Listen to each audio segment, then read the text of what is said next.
En esta clase, pues, seguimos con la temática del método científico. Y de pasos, método científico.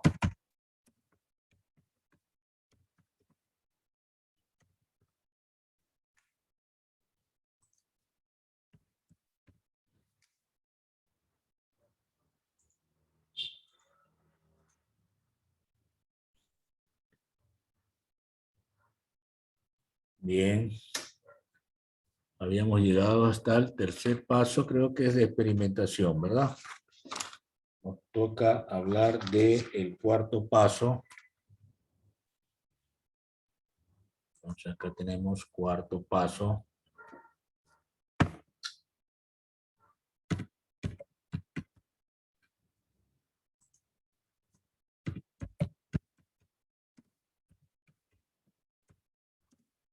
Teoría.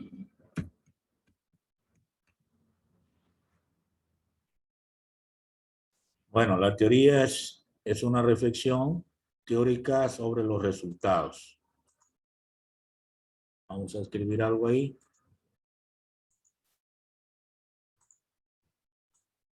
Habíamos llegado a que la gravedad es la misma, ¿no? Entonces podríamos decir la gravedad es la aceleración constante en la caída de los cuerpos.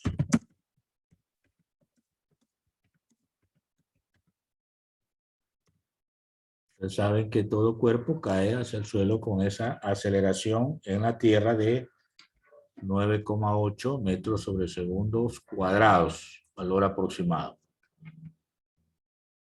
Y nos faltaría el quinto paso.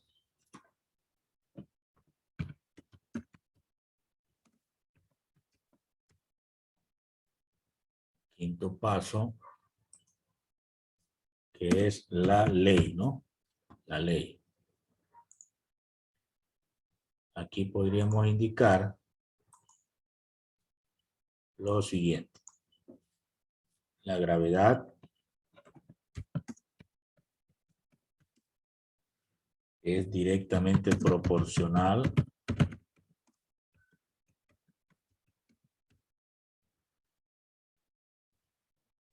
a la altura e inversamente proporcional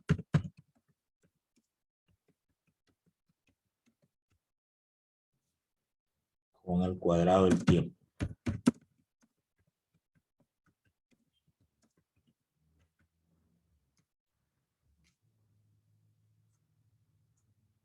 Puede expresar en fórmula.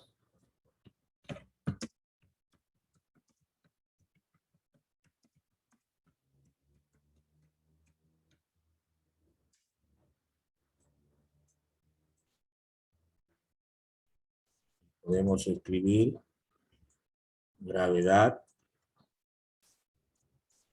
igual a 2 alturas sobre tiempo cuadrado.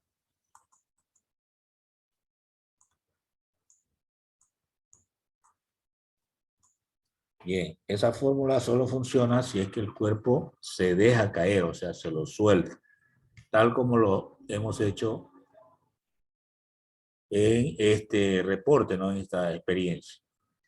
Recuerde que nos ajustamos a los 5 pasos del método científico. El camino que sigue, pues, todo científico para llegar a una ley. La ley puede ser expresada en palabras, mediante fórmula, también mediante gráficos. Decía, hay algunas maneras de expresar una ley. Hasta ahí, pues, lo que se refiere al contenido del libro en la página 115. Pueden llenar esos espacios a lápiz, teniendo en cuenta el ejemplo que hemos desarrollado. Ahora vamos a la página 123 con la nueva temática. Ahí están las destrezas que vamos a desarrollar. Para ello, pues, vamos a ver algunas diapositivas. Entonces, vamos a ver algunas diapositivas. Esto sería movimientos combinados o compuestos, que es la temática de hoy. Vamos a ir analizando estas diapositivas.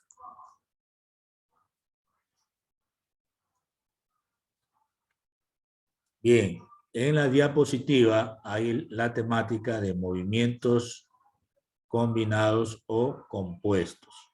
Se refiere a una composición de movimientos.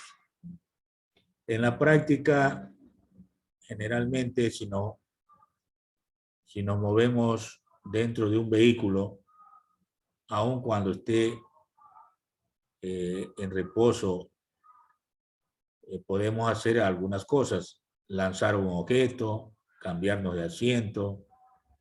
Al mismo tiempo podemos ver que se mueve un insecto o que también se mueve el vehículo. Entonces son movimientos combinados al mismo tiempo que se dan en una interacción, ¿verdad? Entonces, hablar de composición de movimientos es hablar de varios movimientos que se dan simultáneamente. Si leemos la diapositiva, hay la información siguiente. La composición del movimiento ocurre cuando los cuerpos se desplazan por acción de dos o más movimientos simultáneos. La palabra simultáneo quiere decir al mismo tiempo. Ejemplos: un nadador o bote en su ejercicio que se ve afectado por la corriente del agua del río, ¿no? Entonces, aparte de que el nadador o el bote se mueve, también hay la corriente de agua, que también se mueve al mismo tiempo. Entonces, eso es movimientos combinados o composición de movimiento. Otro ejemplo: un avión en pleno vuelo que se ve afectado por la corriente del viento atmosférico. Claro, no solo el avión está moviéndose, también el viento. Y aparte de eso, en el interior del avión se mueve la azafata, los pasajeros pueden cambiarse de un lugar a otro. Entonces, al mismo tiempo, se están dando algunos movimientos. Eso es movimientos combinados o compuestos. En la figura usted ve un plano XY donde se muestra el movimiento de un bote. Entonces, el bote intenta llegar en forma vertical, pero se ve influenciado por la corriente que lo hace en forma horizontal. Entonces, el bote no va a llegar al frente en forma recta, sino que es desplazado hacia la diagonal, digamos, ¿no? Entonces, ahí se cumple la teoría de vectores en el caso de movimientos combinados o compuestos. Es un ejemplo interpretativo, ¿no?, de cómo pueden darse la composición de movimientos. Recordamos quién era Galileo Galilei, el padre de la experimentación. Es el que inició, pues, una práctica demostrativa sobre la caída libre de cuerpo, recuerda. Él también es el autor de un principio que se llama principio de independencia de los movimientos, que contiene la siguiente información. Si un móvil está sometido a dos o más movimientos, cada uno de ellos cumple sus propias leyes físicas como si los otros no existieran. Es lo que afirma desde su análisis Galileo Galilei. Tiene razón en esto, porque si un vehículo está en movimiento y yo estoy viajando junto a otros pasajeros, me puedo movilizar de un asiento a otro, aun cuando el vehículo está en movimiento. Entonces, lo hago como si tuviera el vehículo en reposo. Entonces, cada movimiento cumple independientemente sus leyes, sin esperar que el permiso del otro. ¿no? Ustedes han visto en películas que de un vehículo alguien salta a otro vehículo que viaja en forma paralela y en el mismo sentido. Entonces lo hace como que estuvieran parados los vehículos. Entonces ese intercambio de pasajeros desde un vehículo al otro cumple las leyes físicas independientemente, como que si el otro no existiera. Así usted puede estar encima de un vehículo y darse un rol hacia arriba y cae sobre el mismo vehículo, como que si el vehículo estuviera en reposo. Cuando tuviera algún problema, o sea, hay riesgo, sí, porque mientras usted está en el aire con el rol, si el conductor frena el vehículo, usted va a parar adelante. O si el conductor acelera, usted va a parar atrás. Entonces, hay riesgo, sí, por eso no les digo que lo hagan. Solo explico que se cumple la independencia de movimiento si cada uno de ellos cumple sin variar las condiciones, ¿no? Las leyes físicas. Si está movilizándose, pues hay que mantener la misma velocidad para poder hacer la peripecia o la pericia que usted desee, para cumplir con este principio que se llama principio de independencia de los movimientos, que originalmente pues lo confirmó Galileo Galilei. Eso es una teoría que es válida porque ya se ha comprobado con prácticas, ¿no? Demostrativas. Muy bien. Principio de Galileo, llamado principio de independencia de los movimientos. Cada movimiento se cumple con las leyes propias, las leyes físicas, como si los otros no existieran. Casos de composición de movimientos. Hay tres casos bien diferenciados. Cuando los movimientos cumplen con leyes uniformes. Ahí hablamos de dos desplazamientos uniformes. Segundo caso, cuando se lanza horizontalmente un cuerpo, un proyectil o un objeto. Este es atraído por la gravedad, ¿no? Entonces no sigue en la línea horizontal, sino que describe una curva y se dirige hacia el suelo, tal como se muestra en la imagen, ¿no? De un helicóptero y un vehículo. Del helicóptero se deja caer un bulto y este va a caer encima del vehículo, describiendo una curva. Es decir, no sigue en línea recta como va el helicóptero. Eso es lanzamiento horizontal de proyectil. Espera un ratito porque están llamando a la puerta.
Bien, continuamos. Gracias.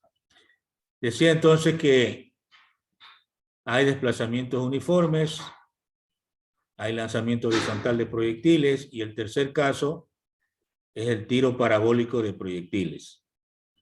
Esto es desde el suelo, ¿no? Se lanza hacia arriba en forma inclinada un proyectil y describe una parábola, como cuando usted, por ejemplo, está regando el césped con una manguera y lanza un chorro de agua formando un ángulo con la horizontal.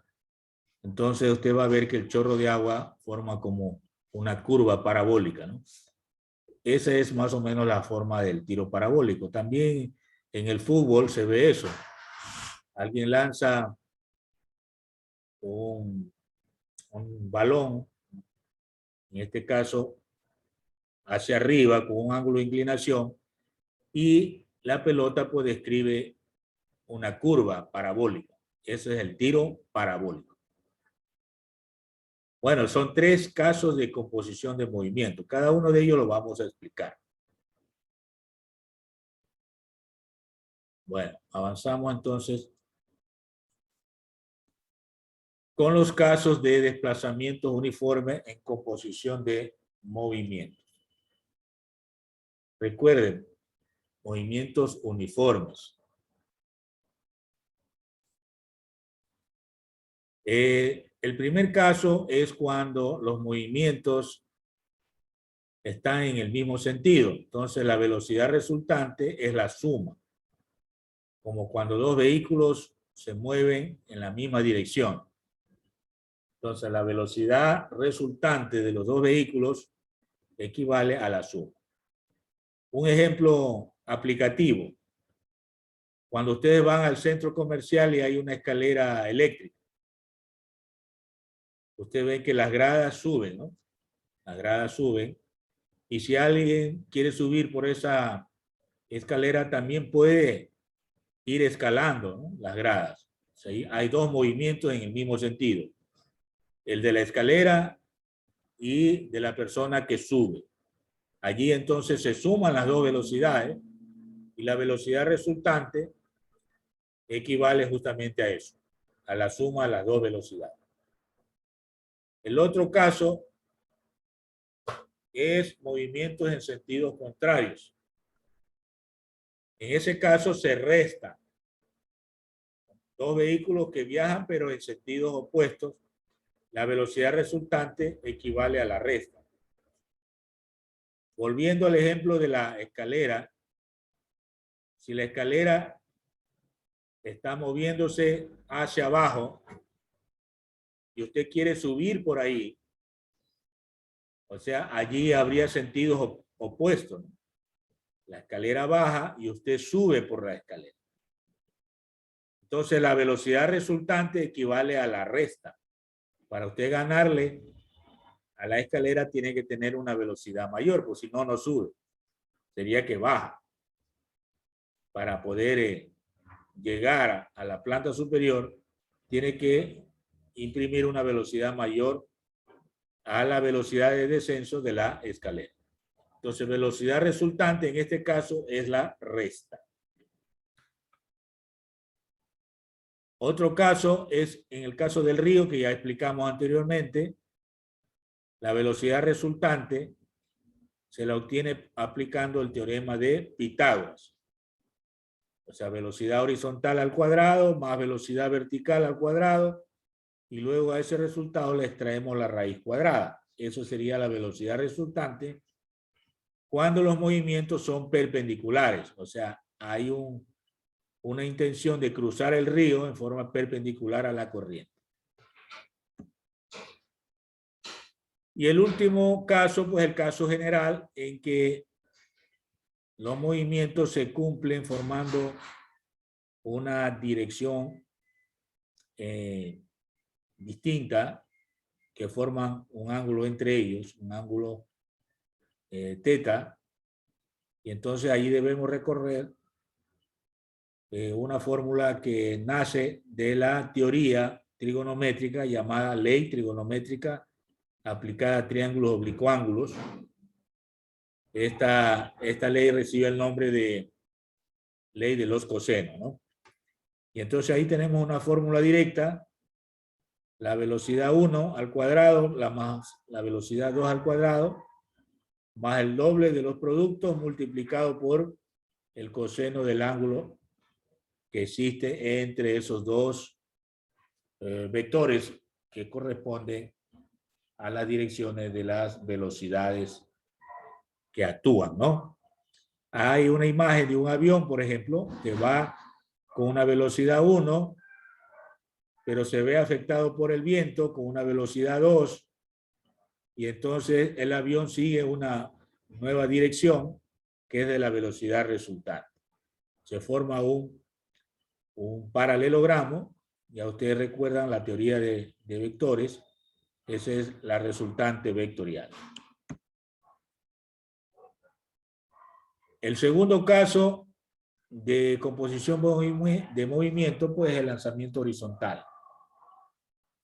En este caso debe observarse que el cuerpo se mueve bajo la acción de dos movimientos: el avance, que es el horizontal, con movimiento rectilíneo uniforme, y el de la caída por acción de la gravedad, con las leyes del movimiento rectilíneo uniformemente variado. De esta forma se describe una trayectoria curva que es parte de una parábola.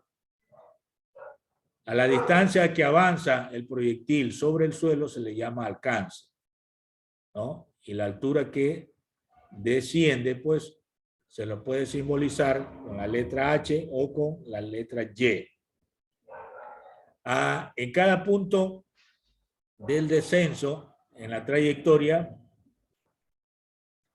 se ve afectado entonces por dos velocidades, la velocidad horizontal y la velocidad vertical, siendo la velocidad horizontal la misma en todo instante, pero la velocidad vertical está variando a medida que se aproxima al suelo. Mayor es la velocidad vertical en el momento en que ya toca el suelo.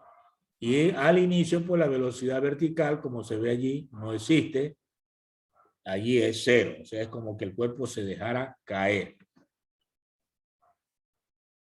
Las principales fórmulas a considerar en el lanzamiento horizontal se describen a continuación. La primera, cuando queremos calcular la velocidad horizontal, dividiendo el alcance, que es X, sobre el tiempo. El tiempo que emplea es el mismo tiempo que se señala en la caída, ¿no? En el movimiento de la caída, que es la segunda parte, hay la velocidad vertical, que puede ser obtenida multiplicando la gravedad por el tiempo. Y Y, que es la altura, es un medio de la gravedad por tiempo cuadrado. Para hallar la velocidad resultante, pues aplicamos el teorema de Pitágoras, que ya lo vimos. Entonces hay tres fórmulas o tres situaciones que considerar en el lanzamiento horizontal. Ya vamos a realizar problemas sobre esto, pero pongan asunto y mucha atención a las fórmulas que se aplican. Ahí vemos en la imagen a alguien que sopla un objeto, lo hace en forma horizontal, pero en el momento en que ya se deja de actuar, el cuerpo comienza a caer por acción de la gravedad. Entonces eso es un lanzamiento horizontal. A medida que pasa el tiempo, pues llega al suelo alcanzando una distancia determinada que le llamamos X en forma horizontal. Y la vertical, pues la altura, o también se puede decir Y. Entonces se puede calcular el tiempo de vuelo, que es el mismo tiempo que ha empleado el cuerpo en avanzar y en caer. Y ahí tenemos el tiro parabólico, que es el tercer caso de composición de movimiento. Ese es un movimiento parabólico. Hay un cañón que dispara un proyectil con un ángulo y ustedes ven, describe una curva parabólica. Por eso el movimiento es movimiento parabólico.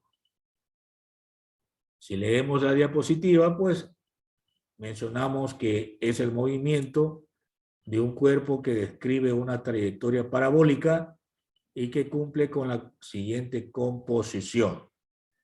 De ascenso, es un movimiento retardatriz, a medida que va subiendo, pues disminuye la velocidad. De descenso, que es un movimiento acelerado porque ya está regresando al suelo. Y de avance horizontal, es la distancia pues que va a caer respecto al punto donde se lanzó. Eso se hace de acuerdo al movimiento uniforme. O sea, cumple leyes del movimiento rectilíneo uniforme. Magnitudes a considerar en tiro parabólico, hay muchas, pero las principales son las que se muestran allí. Hay una velocidad de lanzamiento, que es la velocidad inicial. Hay la altura máxima, que es Y max. Y hay el alcance máximo, que es X max. Está una fórmula para calcular la altura máxima. Dice velocidad inicial al cuadrado por el cuadrado del seno dividido para el doble de la gravedad. Eso sí queremos calcular la altura máxima. Esto es tiro parabólico, no lo olviden. Principales fórmulas para el movimiento parabólico o tiro parabólico. En el movimiento horizontal, el alcance es velocidad horizontal por tiempo. O también podríamos utilizar por más adelante otras fórmulas hablando del alcance. Se puede determinar la velocidad horizontal multiplicando la velocidad inicial por el coseno del ángulo. Y el alcance máximo, ya lo vimos, velocidad inicial al cuadrado por seno del doble del ángulo dividido para gravedad. Ya, esto es X, ¿no? También hay Y, pero en este caso, X máximo, que se llama alcance, se determina por esa fórmula. Para el movimiento vertical, ahí está, el valor Y, que es la altura, es la misma fórmula utilizada en caída de cuerpos cuando es el movimiento hacia arriba, ¿no? La velocidad inicial vertical se puede determinar multiplicando la velocidad inicial por el seno del ángulo. La altura máxima, ya también la vimos anteriormente, velocidad inicial al cuadrado, por el seno cuadrado del ángulo dividido para 2 gravedades. Y el tiempo de vuelo, que equivale a 2 tiempos de ascenso, es igual a 2 por velocidad inicial por el coseno del ángulo dividido para la gravedad. Hasta ahí las diapositivas para hablar de esta temática de composición de movimientos. Espero que le hayan puesto atención. Vamos a ir a la pizarra para iniciar con problemas de aplicación. Entonces seguimos. Y ahora escribimos problemas referidos a composición de movimiento. Problemas referidos a composición de movimientos.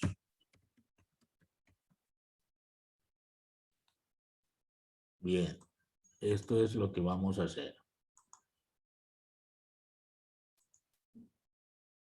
Entonces tenemos ahí el primer problema.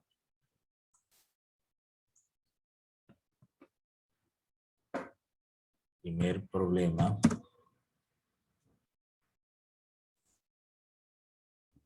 Una escalera eléctrica tiene una rapidez de 3 metros por segundo. Si una persona utiliza esta escalera subiendo a razón de 4 metros por segundo,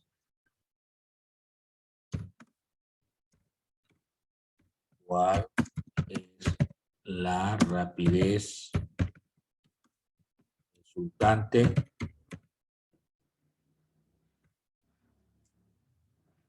¿Cuál es la rapidez resultante? Entonces aquí tendríamos lo que habíamos mencionado, los datos,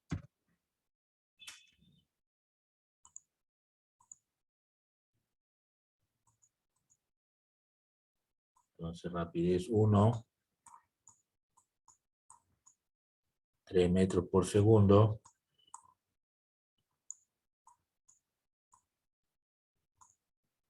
rapidez 2,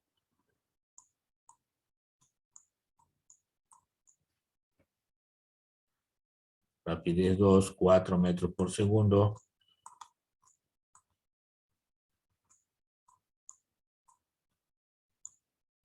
y nos piden la rapidez resultante.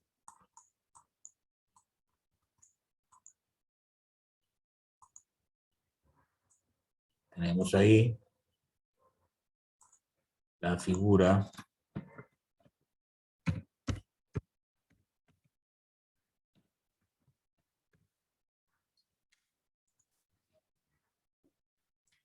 entonces tenemos aquí la escalera.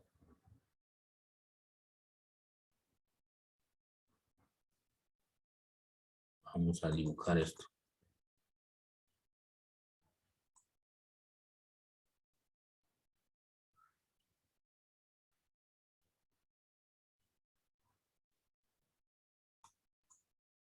Entonces esto de aquí viaja con una rapidez 1, ¿no?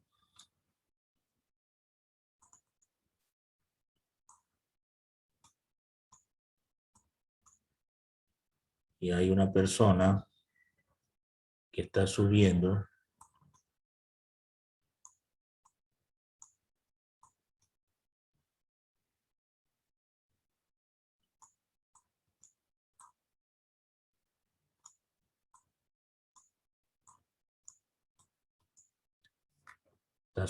por aquí, por esta escalera, con una rapidez 2.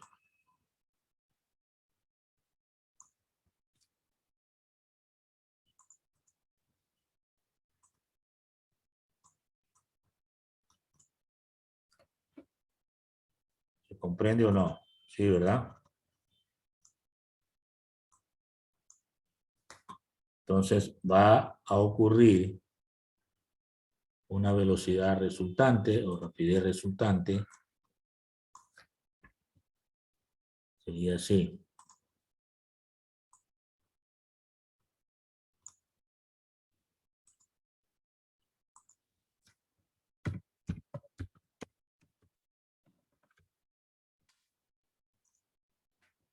Como está en el mismo sentido,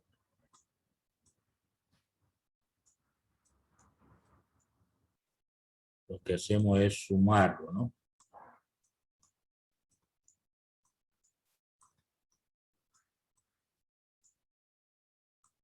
Entonces tendríamos velocidad resultante igual a 3 metros sobre segundo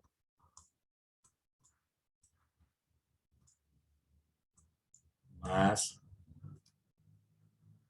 4 metros por segundo.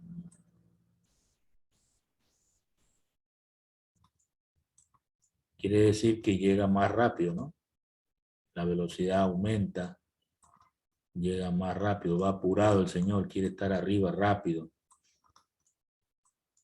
Entonces no va a quedarse parado en una grada esperando que la escalera lleve, sino que va a avanzar también y eso le va a ayudar a llegar más rápido. Eso es el tema que estamos ingresando.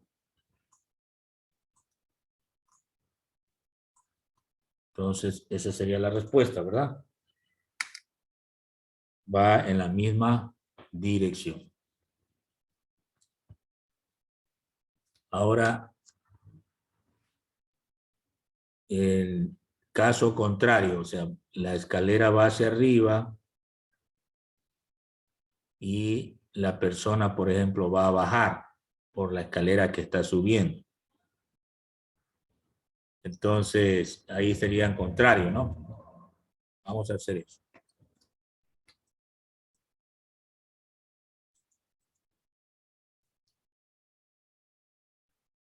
Sería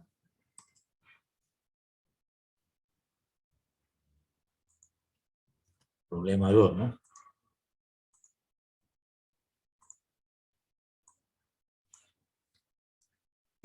Dos, resolver el problema anterior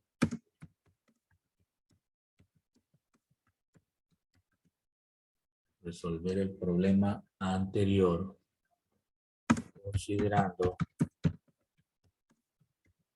la persona está, a ver, está queriendo bajar mientras la escalera sube.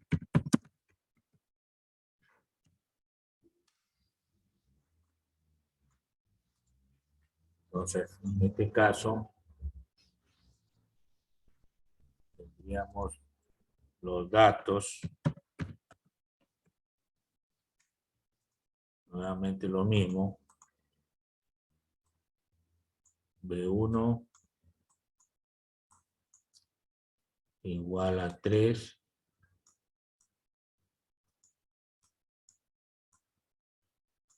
B2 igual a 4,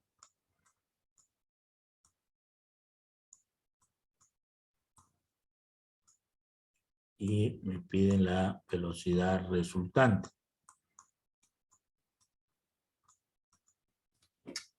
Entonces la figura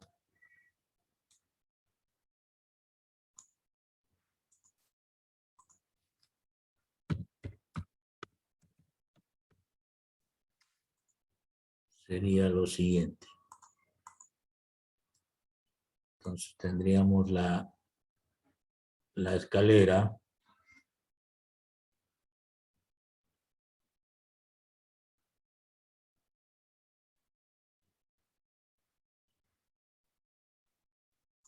esta escalera está moviéndose hacia arriba, ¿no? Con la rapidez 1. Y la persona está bajando.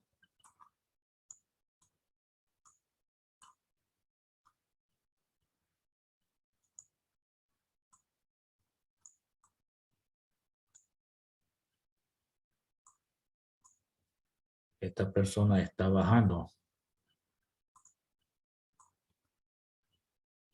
con una velocidad mayor de V2. Correcto. Entonces, ¿qué es lo que va a ocurrir aquí?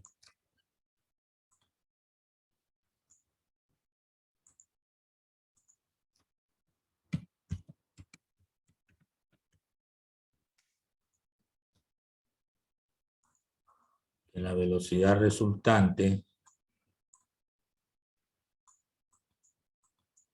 es igual a la rapidez mayor menos la rapidez menor, es una resta. La mayor es la que gana, ¿no? 4 metros por segundo menos 3 metros sobre segundo. Entonces, realmente no lo hace con 4, lo hace con 1 metro por segundo. O sea, tarda en llegar al primer piso, ¿no? O a la planta baja. está jugando, ¿no? Porque una persona quiere llegar rápido, por lo menos esa es la idea, ¿no? Pero él quiere ir lento a 1 metro por segundo. Preguntas, composición de movimiento se refiere a eso, al mismo tiempo 2 movimientos, al menos 2 movimientos, pero pueden darse Una más. para cada minuto. Preguntas, no hay preguntas, creo que llegamos al final de la clase, es lo que me quieren decir.